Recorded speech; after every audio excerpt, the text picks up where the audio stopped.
Hi there. Today I'm going to show you how to make a super simple artisan bread at home using only a few ingredients.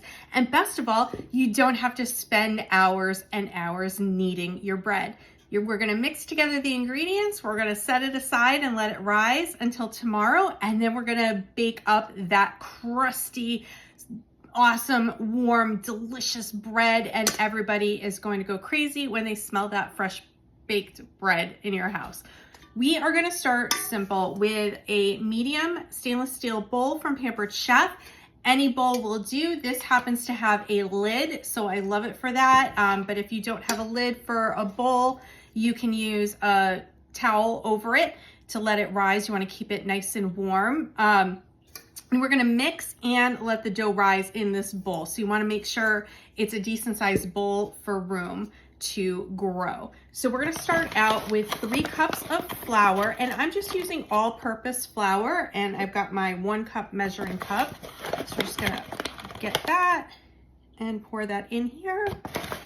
And of course, what you want to do is get a little flour on your face so your family knows like you were working really hard at this all day, even though super simple. So we've got our 3 cups of flour.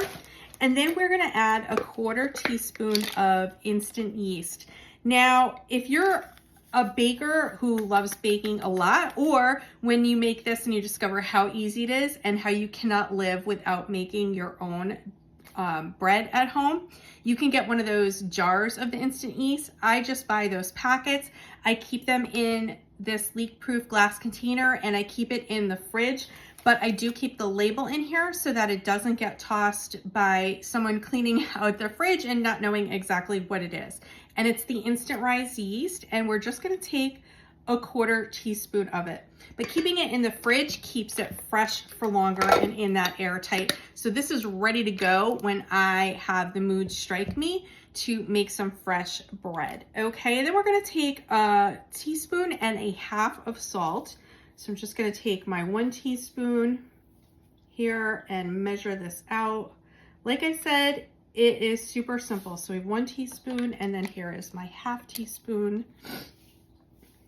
Get that in there, and this is just regular table salt. Now you can flavor your bread if you want with any kind of seasoning or rub. And if you're going to do that, you're going to add about 1 to 2 tablespoons, depending on what flavor it is and how strong of a flavor. And you would add that now with your dry ingredients. So I'm just going to take a bamboo spoon and stir that up so everything gets mixed nicely.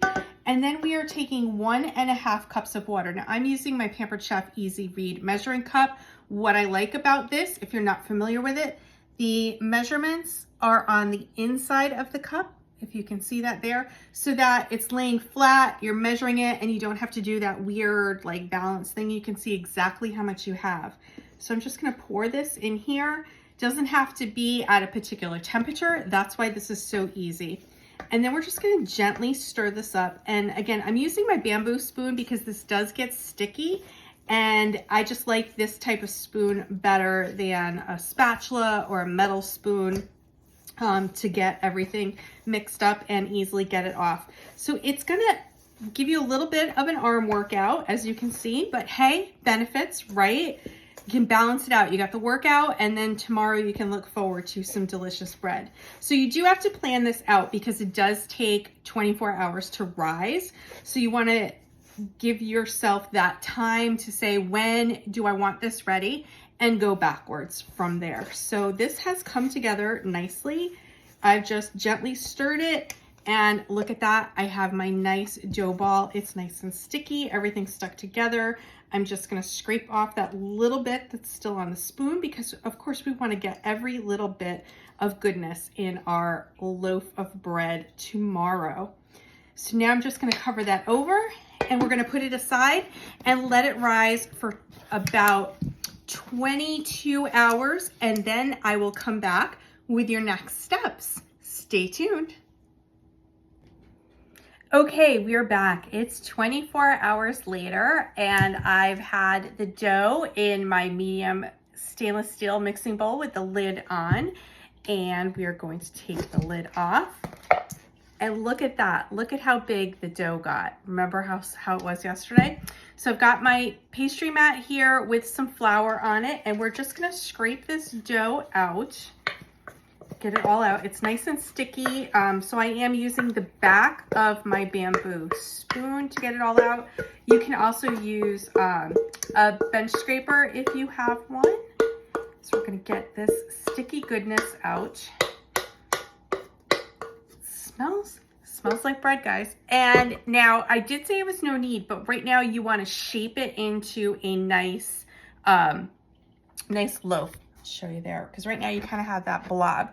So I've got that flour down. I want to just put a little flour on my hands so that I'm not completely sticky. And we're just going to fold it over a few times just to get it nice and shaped into that dough.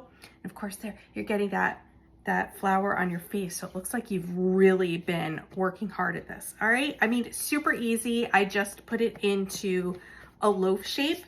Now we're going to take our deep covered baker, the classic, or as some people might know it, the magic pot.